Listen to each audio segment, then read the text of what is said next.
শুঁটকি মাছ যারা পছন্দ করে তাদের জন্য আজকে শুঁটকি ভুনা একটা রেসিপি নিয়ে এসেছি।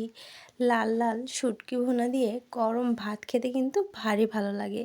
যারা আমরা পছন্দ করি তারা নিশ্চয় জানি যে এর টেস্টটা কেমনই আসে।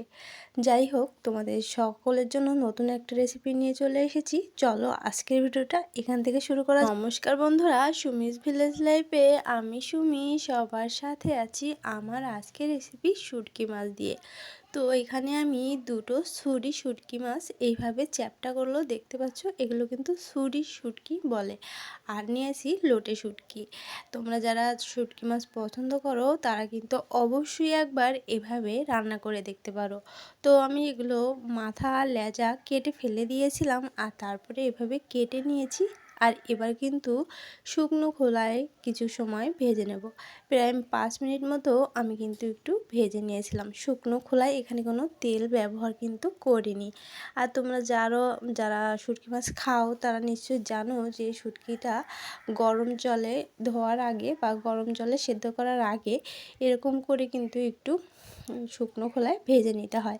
তাহলে এর গায়ে যে ময়লা বা যে আঁশটা থাকে সেটা কিন্তু নরম হয়ে যায়। আর তখন কিন্তু গরম জল দিলে কিন্তু খুব সুন্দর মতো পরিষ্কার হয়ে আসে। তো দেখো আমি ফুটন্ত গরম জল এখানে দিয়ে দিয়েছি।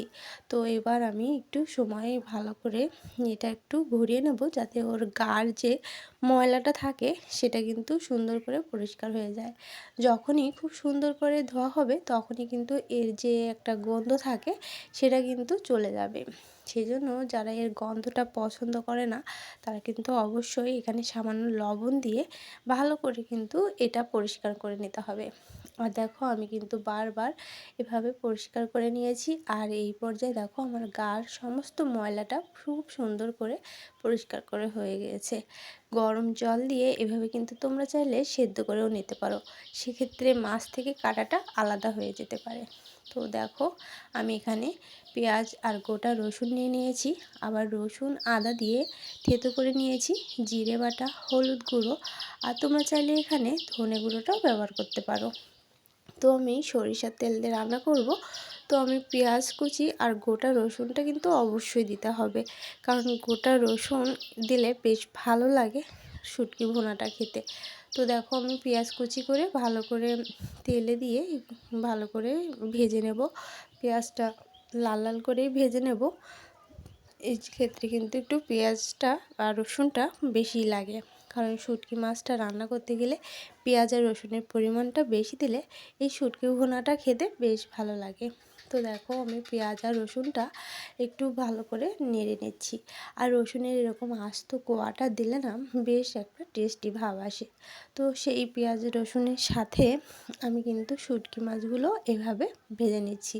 তো এইভাবে শুঁটকির সাথে পেঁয়াজ রসুন ভাজা হতে হতে কিন্তু আমার শুঁটকিগুলো এর সাথে ভাজা হয়ে যাবে। এক্ষেত্রে কিন্তু লবণ হলুদটা আমি এখনও কিন্তু এখানে ব্যবহার করিনি।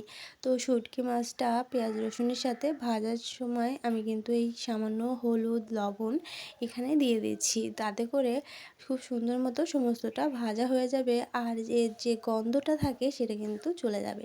আমরা কিন্তু অনেক সময় শুঁটকি মাছ পছন্দ করি, কিন্তু এই গন্ধটার জন্য কিন্তু অনেকে খেতে অপছন্দ হয়। তো তোমরা কিন্তু সামান্য লেবুর রসটা ব্যবহার করতে পারো, সেক্ষেত্রে কিন্তু খুব সুন্দর একটা স্মেল আসে, তখন আর ওই গন্ধটা থাকে না।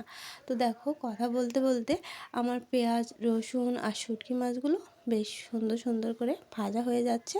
তো এরকম লাল লাল করে কিন্তু তোমরা ভেজে নেবা। আর চাইলে কিন্তু এখানে শুঁটকি মাছটা আলাদা করেও ভাজতে পারো। তো আমি এখানে পেঁয়াজ আর রসুন একসাথে করেই ভেজে নিয়েছি।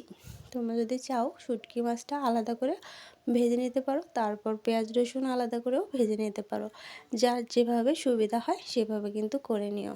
আর এ পর্যায়ে পেঁয়াজগুলো লাল লাল হয়ে গিয়েছিল, তখন কিন্তু আদা রসুনের পেস্ট সেটা কিন্তু আমি এখানে দিয়ে দিয়েছি। যেহেতু আদা আর রসুনের একটা গন্ধ থাকে, তো সেই গন্ধটা যাতে চলে যায় সেজন্য কিন্তু আবার সমস্ত কিছুর সাথে কিন্তু খুব সুন্দর করে ভেজে নিচ্ছি। এ পর্যায়ে আমি এখনও গুঁড়ো মশলা অ্যাড করিনি। তোমরা চেষ্টা করবে এখানে সমস্ত গুঁড়ো মশলাটা ব্যবহার করতে। যেহেতু আমি জিরে বাটাটা দিয়েছি, তোমরা চাইলে জিরে গুঁড়োটাও কিন্তু ব্যবহার করতে পারো। তো ঝালের গুঁড়োটা লাল লাল হবে আর এতে ঝালও হবে, সেজন্যই কিন্তু দিয়ে দিয়েছি। কারণ শুটকি ভুনাটা একটু লাল লাল হলে আর একটু ঝাল ঝাল হলে বেশ কিন্তু খেতে খুবই ভালো লাগে।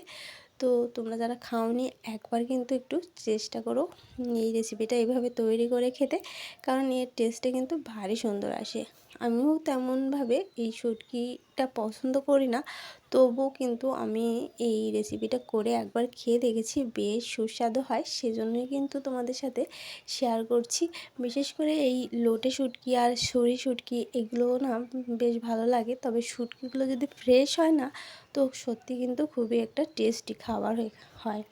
তো আমার এখানে সমস্ত মশলাপাতি কিন্তু দেওয়া হয়ে গিয়েছে, আর সমস্তটা দিয়ে কিন্তু আমি বারবার কিন্তু এভাবে কষিয়ে নিচ্ছি। এখানে কিন্তু আমি কোনো জল কিন্তু এখানে এখনও ব্যবহার করিনি। তো সেজন্য কিন্তু বারবার খুন্তি দিয়ে এভাবে নাড়িয়ে নিতে হবে, যেহেতু এখানে জল অ্যাড করা হয়নি সেজন্য কিন্তু তলা থেকে পুড়ে উঠতে পারে, তাই কিন্তু বারবার এভাবে খুন্তি দিয়ে কষিয়ে নিতে হবে। আর এটা কিন্তু একটু সময় নিয়ে কষাতে হবে, যতটা সুন্দর করে কষানো হবে ততই কিন্তু বেশ টেস্টি হবে। আর এই পর্যায়ে আমি যে গামলায় মশলাপাতি ছিল সেই গামলাটা ধুয়ে গরম ফুটন্ত জল এখানে দিয়ে দিয়েছি।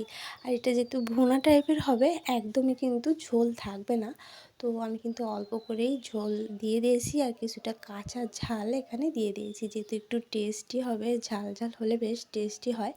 তো দেখো আমার এখানে সমস্তটা এই সেদ্ধ হয়ে যাবে, তো যখনই একটু তেল ছেড়ে আসবে তখনই কিন্তু শুটকি ভুনাটা আমার রেডি হয়ে যাবে। সেজন্য কিন্তু আমি এভাবে একটু ফুটিয়ে নিচ্ছি। তো এখানে অতিরিক্ত জল কিন্তু তোমরা ব্যবহার করবে না, কারণ শুটকি ভুনার ক্ষেত্রে অতিরিক্ত জল ব্যবহার করলে কিন্তু একদমই ভালো লাগে না। এ পর্যায়ে দেখো আমার লাল লাল শুটকি ভুনাটা একদমই রেডি হয়ে গিয়েছে। এটা দেখতে যেমন সুন্দর, খেতে কিন্তু ভারী ভালো লেগেছিল, আর সে কারণেই তোমাদের সাথে কিন্তু শেয়ার করতে চলে এসেছি। তো তোমরা একবার অবশ্যই কিন্তু এভাবে চেষ্টা করে দেখো, বানিয়ে দেখো, খেতে কিন্তু ভারী ভালো হয় আর টেস্টি হয়। তো গরম ভাতে এরকম একটা রেসিপি হলে আর কিছুই কিন্তু প্রয়োজন হয় না। তো যারা খাও না তারাও একবার চেষ্টা করো এভাবে তৈরি করে একবার এর টেস্টটা নিতে। তো আমি দেখো গরম ভাতে একটু শুটকি ভুনা নিয়ে নিয়েছিলাম, আর খেতে ভারী ভালো লেগেছিলো। তো তোমাদের কাছে যদি রেসিপিটা ভালো লাগে অবশ্যই কিন্তু তোমরা এইভাবে একবার বাড়িতে বানিয়ে খেয়ে দেখো, খুবই সুস্বাদু হয়।